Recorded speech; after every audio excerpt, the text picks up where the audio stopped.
What are the tax implications of transferring our property owned by husband and wife to our daughter? This is a real life question that I was posed with. Before we go on, don't forget to like, comment, share and subscribe to my channel.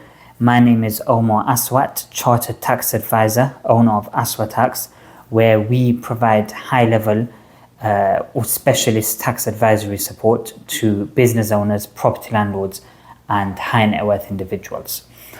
In terms of the answer now, there are a few angles that we need to consider. So the first position would be around capital gains tax. Now, many have the misconception, I would say probably most people, generally speaking, would have the misconception that, for example, this particular client that I was speaking to, they pushed back and they said, we're just gifting the property to our daughter. We're just gifting. And therefore, technically you're not selling the property, and therefore why should we, or why is there capital gains tax payable? It's because the capital gains tax legislation, so TCGA 1992, it stipulates that transfers of assets between connected parties, and in this case, parents and daughter are connected parties, but there is again specific legislation which outlines who is a connected party, which needs to be looked into in specific circumstances. So in this particular case, connected party stipulates that assets transferred or gifted to a connected party would be deemed to be transferred at market value. So it's a deemed disposal. It's not an actual disposal, it's a deemed disposal as per legislation, and it's at market value. Okay, it's at market value.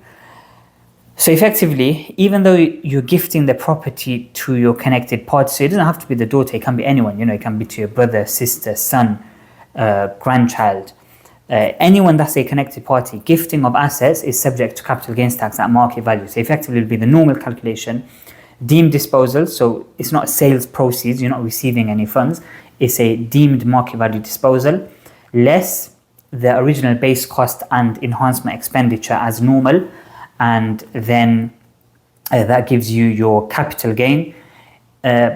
Between husband and wife, you'll have £3,000 annual exempt amount each.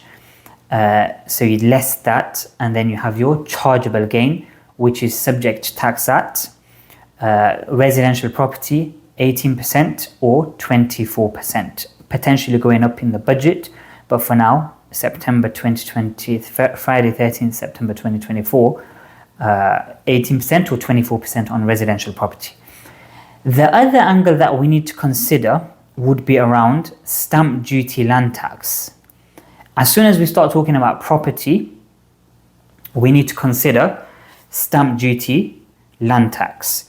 Now, if it's a gift with no consideration, so just an outright gift, which is the case here, then there's no SDLT payable.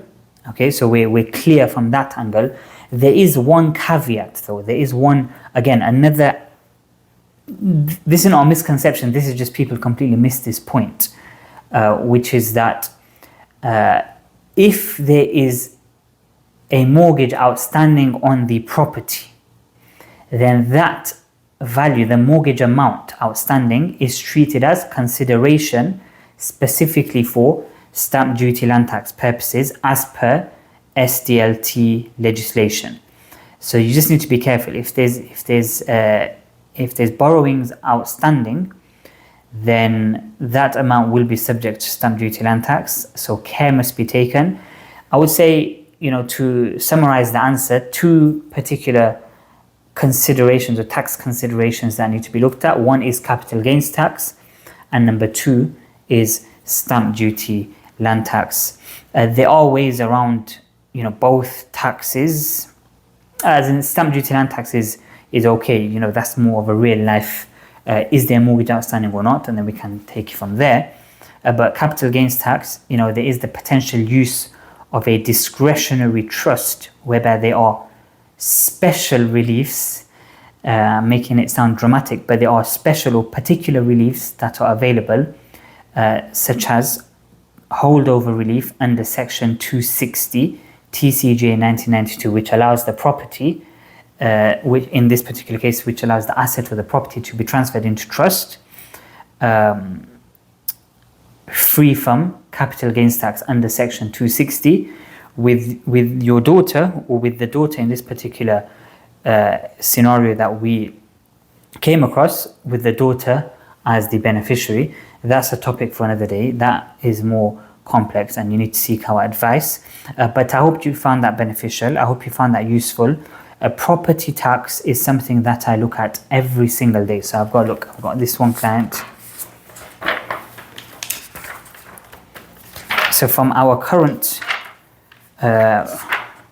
pot of clients that we are helping and assisting quite significantly, we have 1, 2, 3, 4, 5, 6, 7,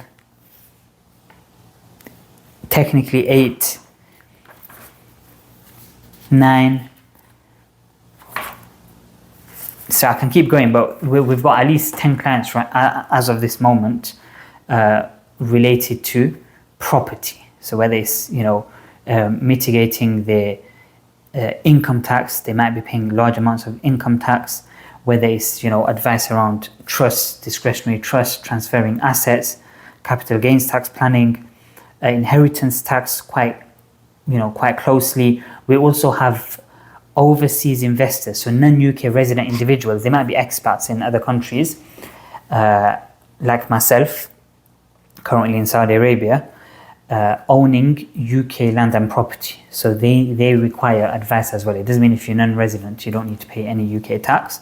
No, the UK land and property is still within the net of UK inheritance tax. Don't forget to like, comment, share and subscribe, and don't forget to reach out. So feel free to reach out if you have any pressing tax matters that you'd like our support with. Speak to you soon. Bye.